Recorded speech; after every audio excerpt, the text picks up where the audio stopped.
Olá, estamos chegando para o nosso quarto episódio do Café nas Eleições. Este que é o podcast que ouve os protagonistas, os principais nomes das eleições em Santa Catarina neste ano de 2026. E nós já fizemos, então, 3 entrevistas, estão todas disponíveis aqui no canal do nosso NC Total, então se inscreve para você receber. A gente tem feito 2 vezes por semana entrevistas. Se inscreve aqui no canal, deixa sua curtida e você recebe todos os alertas, então, ativando o sininho com base naquilo que a gente está produzindo aqui.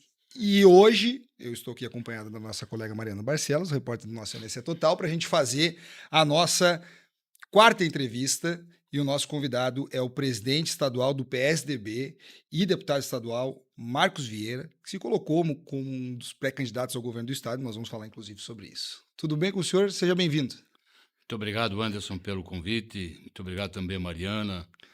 Quero aqui, de forma muito respeitosa, cumprimentar a todos e a todas. Vamos bater um bom papo, vamos levar informações para a população. Vamos lá. Vamos começar com a pergunta que eu acho que o senhor deve ter recebido muito nos últimos dias. A sua pré-candidatura ao governo está mantida ou o senhor vai para o 6º mandato, a tentativa do 6º mandato, a deputado estadual? Bom, o meu desejo maior, Anderson, viu, Mariana, é ir para a majoritária. Sempre foi meu desejo, né? Eu desejo encerrar a carreira pública, né? Como candidato a governador de Santa Catarina. Me acho preparado tecnicamente para isso, né? Por que eu afirmo que me acho preparado tecnicamente para isso? Eu sou um dos poucos catarinenses que conhece bem os 295 municípios de Santa Catarina. Mais de uma vez, várias vezes. Se vocês me perguntarem que nos últimos 5 anos quantas vezes eu fui ao Rio de Janeiro, eu vou dizer que nenhuma. Se vocês me perguntarem quantas vezes eu fui a São Miguel do Oeste, que dista quase 700 quilômetros daqui, eu devo ter ido umas 100 vezes. Eu privilegiei Santa Catarina, né? Eu participei de todos os eventos de Santa Catarina. Eu viajo por Santa Catarina.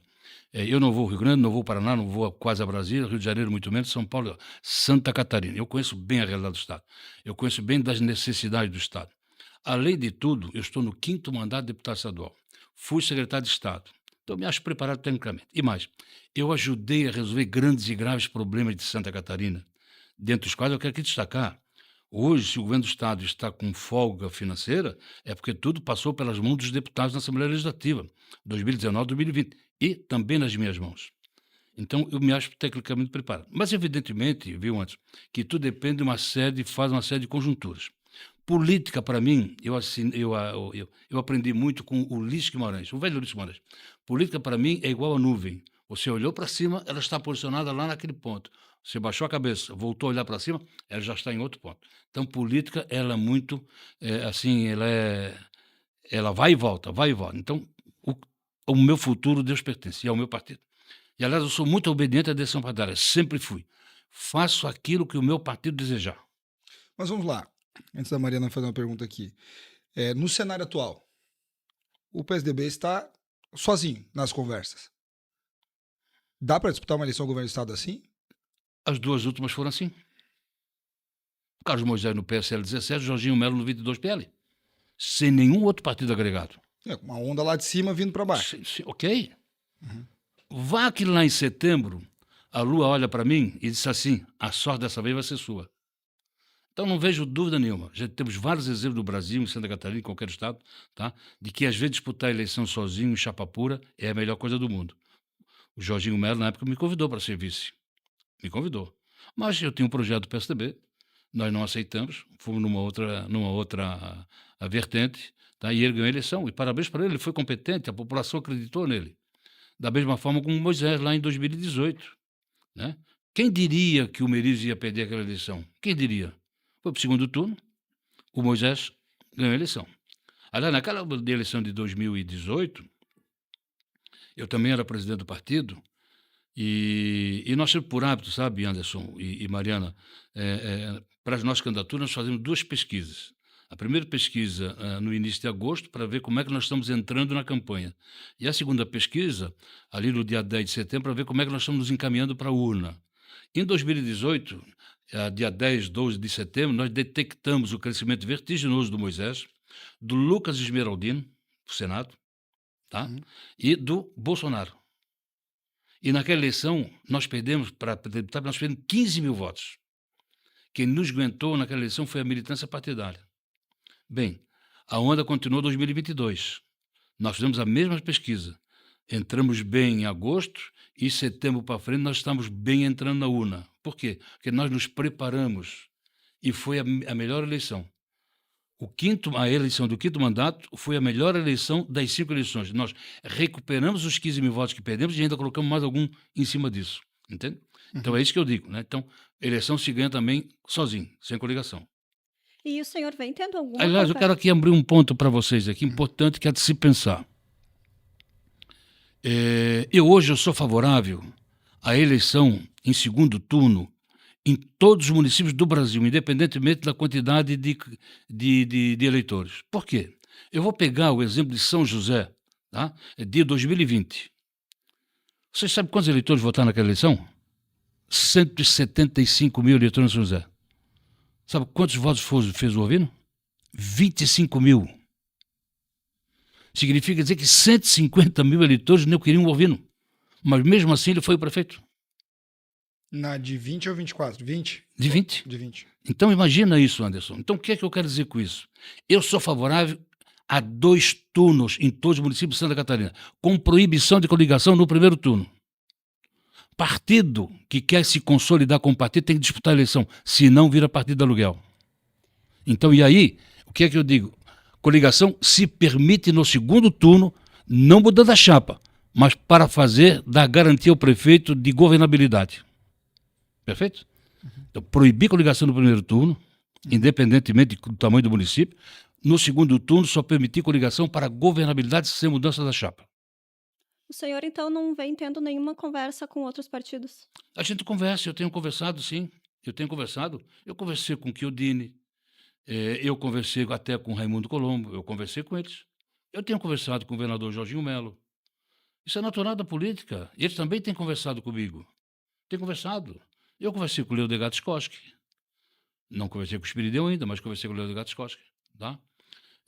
O ex-deputado Biris me fez sondagem para uma conversa. Eu já tinha conversado com o Décio Lima. Tá? Isso é natural, é natural. E quem disser hoje que está fechado com alguém, com raras exceções, não é verdade. Dificilmente alguém consegue fechar uma coligação 6 meses antes da convenção. É tudo em cima da hora, é tudo não 10ª hora. Tá? É tudo não 10ª hora. O que existe hoje é conversa. Tá? Até o ano passado eu sempre dizia o seguinte, né? Como é que a expressão que eu usava? O pode ser. O imperou até dezembro do ano passado, pode ser. Pode ser que o fulano de tal vai ser candidato. Pode ser que o partido tal vai com fulano. Pode ser. Hoje não. Hoje já começa a caminhar por uma finalização. Perfeito? Começa a caminhar. Uhum. Então, nesses cenários que se Eu pergunto para você o desenham... seguinte, né? O João Rodrigues hoje. Qual é o partido que está agregado hoje ao João Rodrigues? Me digam. Nenhum. Não, só o PSD. Não, então tá bom. Então, ele está sozinho. Como o PSDB está sozinho, como o MDB está sozinho, como a União Progressista está sozinho, ou não estão todos sozinhos? Estão todos sozinhos. Então é isso que eu digo. Ainda há tempo de muita conversa. Então, nesses cenários que se desenham, o senhor não tem um lado para qual está atendendo mais? Vamos lá. Eu não sou de extrema esquerda, não sou de extrema direita. Isso é fato. Nunca. Nunca ninguém me viu envolvido em briga. Nunca. Nunca ninguém me viu envolvido em discussões sérias, de descambar para uma agressão, nada. Eu sou pela convergência. Eu sou pelo entendimento, eu sou pela conversa. Né? Eu sou pelo acordo. Eu sou conhecido na Assembleia como cumpridor de acordo. Tá? Eu sou uma pessoa de centro-direita. Sempre me pautei assim e vou continuar me pautando assim. Eu sei que nós sofremos. Tá? Principalmente o centro, e me atingiu. 2018 me atingiu fortemente. Continuou me atingindo em 2022. Mas eu não mudei. As pessoas mudaram, o eleitor mudou. Ele fez a opção dele. Tá? Por exemplo, você pega... vamos pegar aqui 2010, 2014, né? O PSDB fez em Santa Catarina cerca de 60% dos votos para presidente da República. Tá? O Bolsonaro fez 70%. Quem foi que votou no Bolsonaro em 2018? Foi os 40% que o Lula teve aqui? Não. Foi o eleitor tradicional do PSDB. Foi. Mas aí, deixa... É o eleitor tradicional do PSDB. Isso, mas o que aconteceu com o PSDB, então? O que aconteceu é que o Geraldo Alckmin quando foi candidato pelo PSDB, por exemplo, não encarnou o antipetismo no Brasil. Ele não encarnou. A população estava ávida por tirar o PT do governo. E, ora, o PSDB sempre foi o maior opositor do PT em toda a história pós-ditadura. E o PT sempre foi o maior adversário do PSDB pós-ditadura. Tanto é verdade que os dois partidos considerados partidos nacionais são o PT e o PSDB. Por quê? Porque sempre disputaram eleições presidenciais. Sempre se degladiaram lá no último debate. Perfeito? E aí o Geraldo não encarnou o antipetismo. Não enganou, entende? E vinha de 4 mandatos do PT no Brasil, gente. Estava desgastado.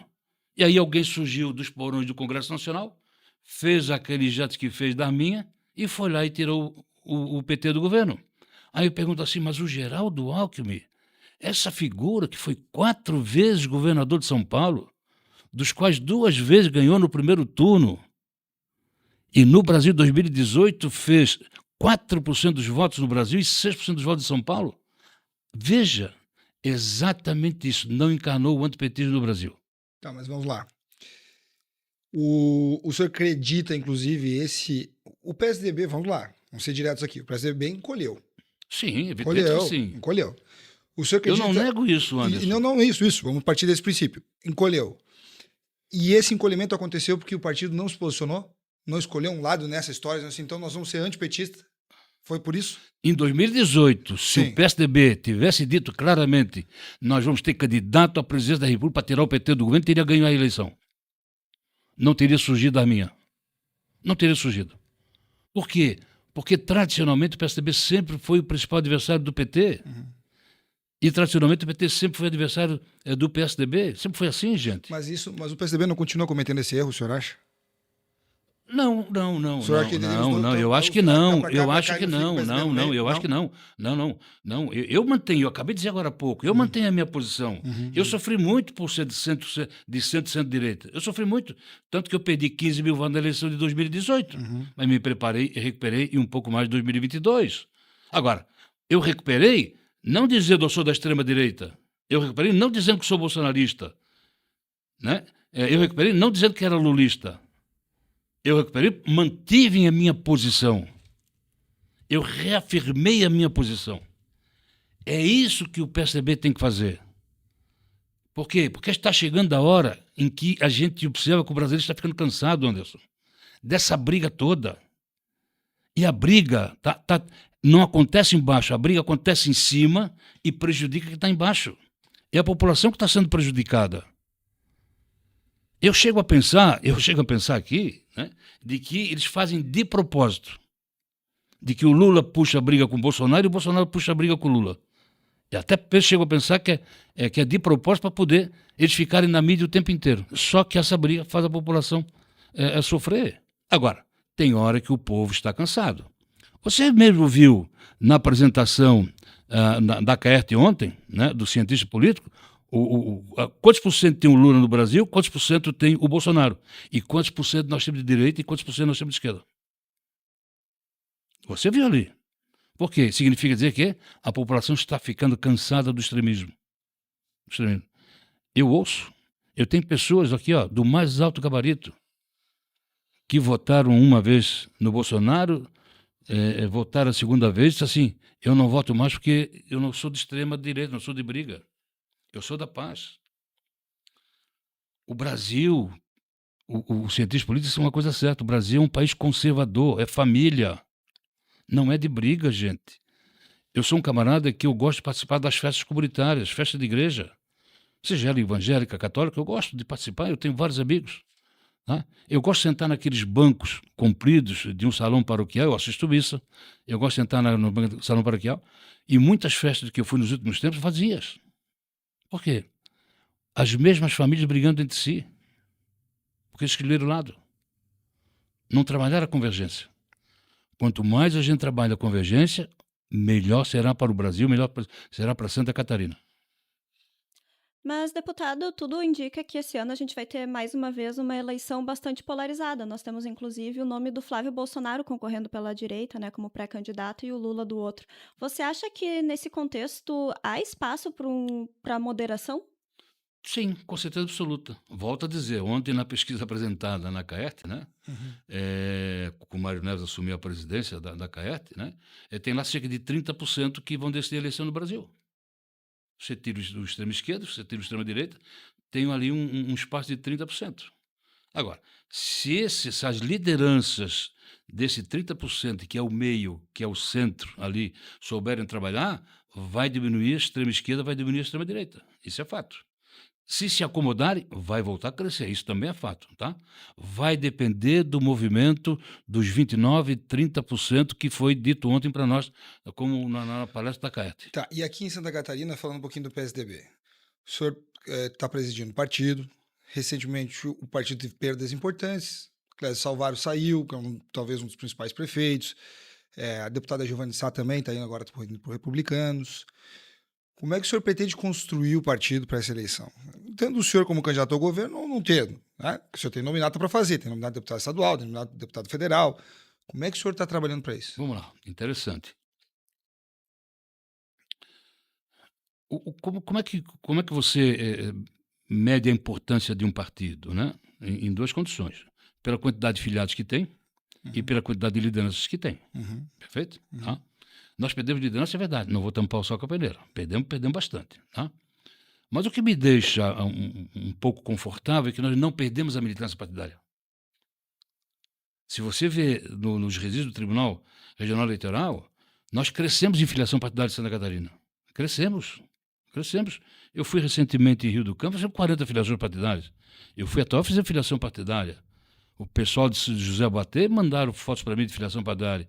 Maravilha fez filiação partidária. Então nós crescemos em termos de filiação partidária. Perdemos liderança, a militância permaneceu. O que cabe agora nós fazermos? Né? Qual o nosso dever de casa? É treinarmos novas lideranças do PSDB. Então eu vou aqui dizer algumas. Por exemplo, né? Uma grata surpresa, a vice-prefeita Nádia Seguidor de Maravilha. Né? Talvez nós lá tivéssemos cometido um erro. Se eu tivesse sido candidato a prefeito, se fosse eleita prefeita, né? Você pega a vereadora Elaine, na Indaial, né? Uma empresária de 35 anos, né? Foi a mais votada, fui conversar para ela ser candidata a deputada federal. Você entende? Você pega a vereadora Cris Anata em São Miguel do Oeste. Já está no terceiro mandato de vereadora, foi candidata a prefeita pelo PSDB. Você pega o ex-prefeito Bigode de Joaçaba, né?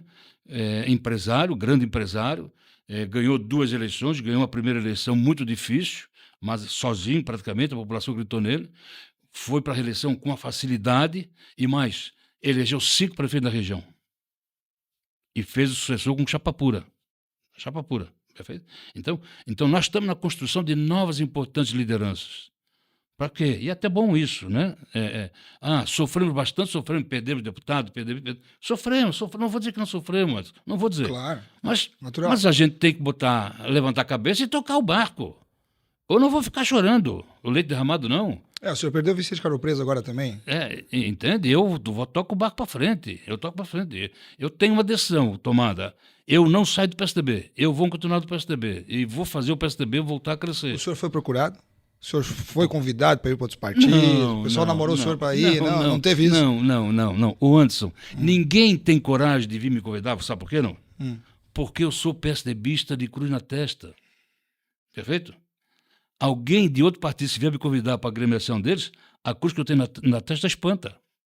Eu não vou, de jeito nenhum, eu não deixo nem iniciar a conversa, gente, por amor de Deus. Não vou fazer isso, entende? Agora, eu estou na obrigação de convidar outros de outros partidos para vir no PSDB. Eles também estão na obrigação de convidar outros para o PSDB. Mas eles sabem quem convidar e sabem quem não deve convidar. Quem realmente é 100% puro sangue e quem não é. Eu sou puro sangue. Eu vou ficar no PSDB. Contei a história aqui para ti, da cédula que eu mandei ampliar e vou classificar ela. Entendeu? Então, nós estamos no trabalho, tá? De localizar a liderança interna no PSDB e transformar essas lideranças em pré-candidatos. Tá? Nós temos 180 vereadores, eles podem ser candidatos porque não perdem o mandato, não precisam se licenciar. Nós temos cerca de 97 mil filiados em Santa Catarina, não é pouca coisa, é o 4º partido de filiação partidária no Estado. É o quarto ou o terceiro, não foi na memória, eu acho que é o terceiro. É o MDB, o Progressista e o PSDB, tá? É o terceiro partido de filiação partidária, tá? Então nós temos bastante liderança, gente. Nós temos O senhor falou da carteirinha plastificada, eu quero que o senhor conte essa história aqui. Posso contar mesmo? Pode, claro. É que, na verdade, gente, o que eu digo para as pessoas é o seguinte, né? Para demonstrar que eu sou PSDBista raiz, que eu tenho 36 anos de PSDB, né? E para provar para a eternidade que eu sou PSDB, eu vou mandar fazer uma ampliação da minha ficha de filiação, que hoje é assim desse tamanho, vou plastificar com plástico bem forte, para não se deteriorar, mandar botar dentro da minha urna funerária, do meu caixão, quando eu morrer, ela vai junto comigo. Se 50 anos depois resolverem exumar o meu corpo, que ele não vai estar mais lá, mas a ficha vai estar, e vai ser, aquele cara foi do PSDB há 50 anos atrás. Deputado, a gente já falou sobre a polarização aqui em Santa Catarina. Como que o senhor avalia a vinda do Carlos Bolsonaro para disputar o Senado? Sou contra, de pronto. Eu Por sou quê? contra. Quer vir para Santa Catarina se estabelecer? Venha. Venha trabalhar. Venha ralar. Venha produzir. Venha contribuir. Para depois pegar a confiança da população, se colocar à disposição para disputar um dos mais altos cargos da República, que é o de ser senador da República. Tem que ser assim. Esse estado foi colonizado por italianos, por alemães, por japoneses, né, por romenos, por russos, por portugueses, tá? Foi colonizado por pessoas que ralaram muito. Ralaram muito. Eu, quando recebi o título cidadão honorário de maravilha, tá? Eu fui 12º a receber na história de 70 anos de idade do município, fui 12º. Eu iniciei o meu discurso dizendo o seguinte: sejam bem-vindos os gaúchos que para cá vieram. Sejam bem-vindos os paranaenses que para cá vieram. Sejam bem-vindos os brasileiros que para cá vieram. Mas sejam também bem-vindos os brasileiros que para cá vieram trabalhar, como eu. Venha trabalhar primeiro. O senhor acha que a vinda do Carlos Bolsonaro bagunçou a eleição aqui? Sim, sim. Porque é uma imposição. Estão tentando empurrar de goela abaixo.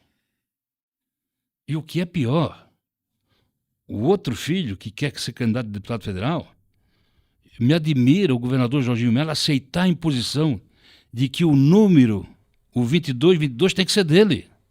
Não vai nem para sorteio entre os pré-candidatos do PL. Esse é um absurdo, gente, é imposição. E nós, catarinenses, nós não aceitamos nada de lugar abaixo, não. Nós somos um povo valente, um povo trabalhador, um povo que contribui muito. Santa Catarina é o segundo estado mais competitivo do Brasil hoje. Nós somos o 6º maior produtor de alimentos do Brasil, o 6º em arrecadação de impostos, o 7º em exportação. Esse estado tão pequenininho, que só tem 1,1% do território nacional, tem somente 3,7% da população brasileira. Deixa nós decidir os nossos próprios destinos, gente. Mas vamos lá. Em 2022, foi eleito Jorge Seife, que até residia aqui, tinha a família já estabelecida por aqui, mas que era, à época, vamos lá, um desconhecido. Né? Muito. E continua. E aí a população escolheu, pelo número, eleger Jorge Seife.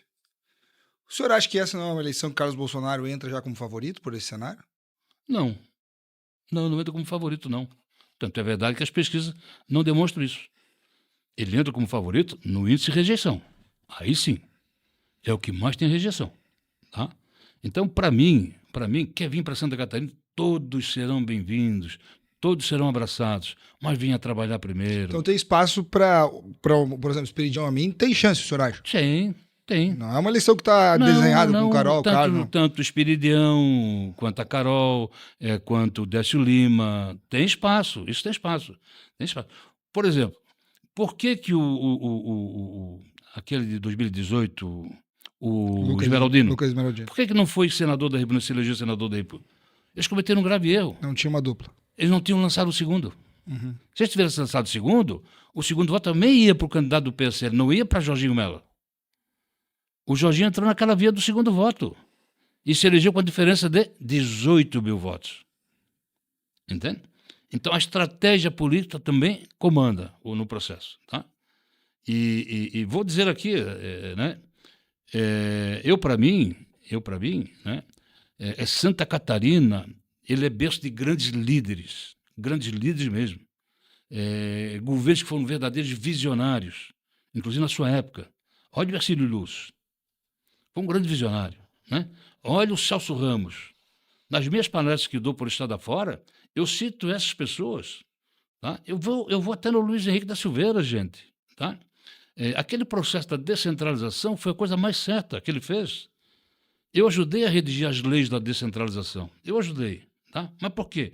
Nós vivíamos num período praticamente analógico, em que era difícil o Estado estar na ponta da linha junto ao cidadão. Era difícil mesmo, difícil. Tá? Tudo tinha que ser feito em Florianópolis. Tá? Os sistemas que nós desenvolvemos, o secretário regional fazia tudo lá na ponta da linha. Tudo. Empenhava, pagava, fazia folha de pagamento lá, tudo na ponta da linha. A partir do instante em que a tecnologia avançou em Santa Catarina, aí foi necessário fazer a extinção delas, porque não tinha mais como... Hoje faz tudo por Florianópolis, tudo aqui, a gente liga o telefone celular e vai em qualquer lugar do mundo, entendeu? E mesmo assim não funciona. Você pega, por exemplo, vamos lá, esses convênios simplificados do governo. Tá? Os setoriais na ponta da linha é moroso. É uma burocracia desgraçada que ninguém consegue terminar com isso. Apesar de nós termos colaborado com o governo, redigido leis e tudo, em emendas de Constituição, para simplificar, mesmo assim ainda está burocrático, gente. Está burocrático. Entende? Cada vez mais tem que simplificar a distribuição do recurso. E que, cá para nós, o Estado tem bastante, tá? O senhor entende isso, né? O senhor é da Comissão de Finanças. O senhor sabe que tem mesmo. Eu vou tocar num ponto, se você me permite. Do quanto a Assembleia Legislativa contribuiu para a solução do problema financeiro do Estado. Em 2018, o governo do Estado baixou 2 decretos que praticou um verdadeiro desarranjo na economia de Santa Catarina. Decreto 2867, se não faz memória, ou 2768, enfim. E aí, era para ter mandado um projeto de lei, não mandaram para a Assembleia Legislativa, para fazer uma série de revisões. Era o governo Pinho Moreira na época? Era. Baixar 2 decretos, praticou o desarranjo. Assumiu o Moisés. Nós pedimos para o governador Moisés, tá, revogar os decretos, não quis revogar. Nós pedimos para eles receber os setores produtivos, não quis receber. O Júlio Garcia era presidente da Assembleia e eu era presidente da Comissão de Finanças. Ele me chamou e disse assim, a bomba está caindo na Assembleia. Você assume? Assumo. Levamos o problema para dentro da Assembleia. Convidamos o secretário da Fazenda na época, convidamos a Casa Civil, convidamos a Procuradoria e convidamos os setores produtivos de Santa Catarina para vir conversar. Portas abertas. Foi na presidência. Tudo. Era de hora em hora, cada setor produtivo. Levamos quase 2 anos. E uma medida das mais importantes da história tributária de Santa Catarina, praticamente ninguém se fala hoje. Nós resolvemos baixar o ICMS do início da cadeia produtiva, Anderson, de 17% para 12%. Significa dizer que nada mais é produzido em Santa Catarina com 17% de tributação, a não ser bebida alcoólica e fumo. Perfeito? Esse gesto de nós baixarmos o ICMS de 17% para 12% fez com que Santa Catarina se tornasse um estado altamente competitivo. É o segundo, já disse agora há pouco, segundo no Brasil. Para Santa Catarina, para o modelo catarinense, não vou aqui dizer para o modelo do Estado, para o modelo catarinense, aumenta-se a receita baixando o imposto. Mas vamos lá, não é baixar o imposto para aumentar a receita, não. Ela não vem, não é assim da noite para o dia. Tem que estimular a indústria a produzir. Perfeito? Então, baixamos de 17 para 12, a indústria foi estimulada a produzir, produziu-se, vendeu-se e está aí o dinheiro todo no caixa do governo. O senhor citou 2 nomes. O senhor citou o seu nome e o do deputado Júlio Garcia. O Júlio, atual presidente, vai a deputado federal. O senhor está nesse plano aí, o governo pode não estar na Assembleia na próxima legislatura. O senhor acha que muda muito a Assembleia e isso, inclusive, faz o senhor repensar em ficar na Assembleia, em tentar novamente? Tem muitos deputados bons, tá? Eu sou da época, né? Eu peguei vários deputados, as 5 legislaturas que eu estou, tem bons deputados, né? Os deputados estudam bastante, né? E mais, Anderson, uma coisa que Uma outra coisa que mudou no parlamento, que vocês não observaram, né, foi o campo do debate. Onde é que está ocorrendo hoje? Quando entrei na Assembleia, nos 2 primeiros mandatos, o campo de debate era o plenário direto. Era direto. Sim. Hoje o debate está nas comissões. O plenário passou a ser homologatório. Então, o debate hoje, as discussões, o pedido de vista de um projeto, o aperfeiçoamento dele, vai aquela briga, aquela luta, aquele negócio todo, atende a entidade aqui, atende a entidade ali, interesse lá, aquele negócio, dá-se hoje nas comissões. Você chega mais pronto no plenário, o projeto. Exatamente, esteja prontinho no plenário, entende? Esse debate das comissões aproximou o deputado da população, das entidades, dos setores produtivos. Por quê? Porque quando você faz uma reunião na Comissão de Finanças, por exemplo, você está ali aberto, junto com todo mundo. Não tem um vidro separando, como separa o plenário. Você entende? É nessa proximidade.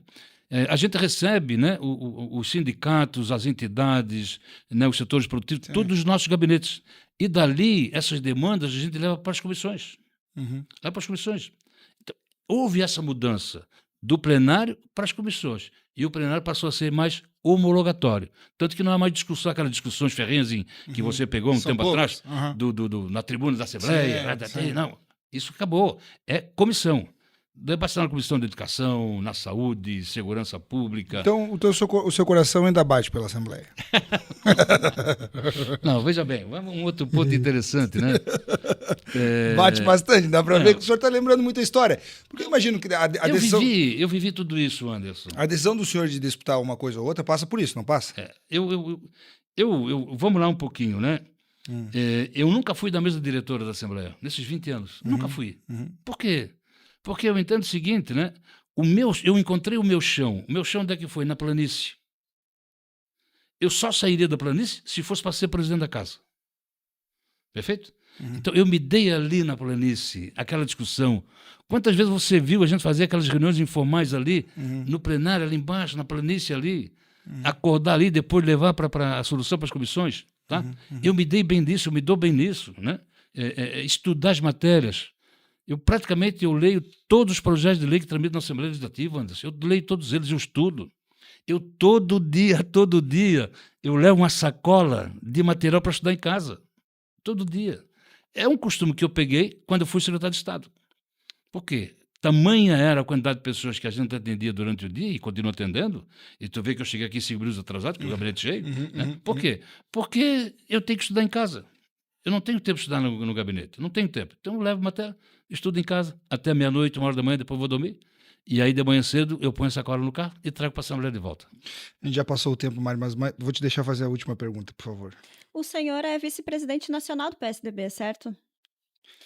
E falando de uma estratégia nacional do PSDB, como que tá essas conversas para os palanques estaduais? Porque a gente vê em Minas Gerais, por exemplo, o PSDB com conversas para apoiar o Rodrigo Pacheco, que também vai ser apoiado pelo Lula, que é um adversário histórico do PSDB. Como que estão essas conversas nacionalmente? Vamos lá um pouquinho, né? Eu sou contra, né? No Brasil inteiro, tá? Essa promiscuidade. Perfeito?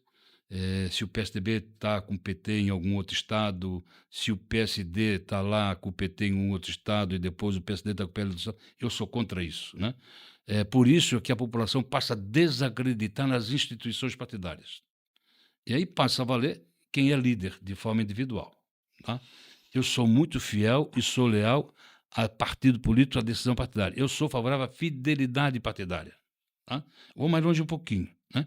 Por que tem que ter fidelidade partidária para quem participa de uma eleição proporcional, que é vereador e deputado, e não tem para prefeito, governador e presidente da República e senador? Por que não tem?